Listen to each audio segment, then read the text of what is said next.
আসসালামু আলাইকুম। আমি আবারও এসেছি বাউন্ডারি থেকে আঞ্চলিক কিছু ভাষা নিয়ে। আসসালামু আলাইকুম ভাই। ওয়ালাইকুম আসসালাম। তো আমরা টাঙ্গাইল জেলার এই যে মেয়েগুলো মানে কি ভাষা করে আমরা উচ্চারণ করি? তো মেয়ে গো মেয়ে তো মেয়ে বলি। টাঙ্গাইলে একটা ভাষা আছে না যে আঞ্চলিক ভাষা, আমরা বলি মেয়ে, যে সারা ঢাকা যে রাজধানী যে সবাই বলে মেয়ে। আমরা টাঙ্গাইল জেলার এই যে একটা ভাষা আছে মেয়ে মেয়ে বলি মেয়ে।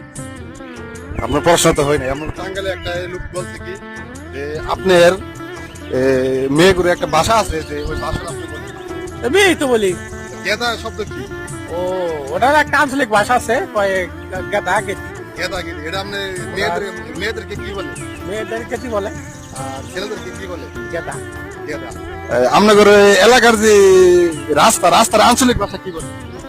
রাস্তা ওটা তো মনে করো অনেকেই কত যারা শিক্ষিত তারা শুদ্ধভাবে কথা বলে, যারা অশিক্ষিত তারা কথা ঠিক মতো হয় না।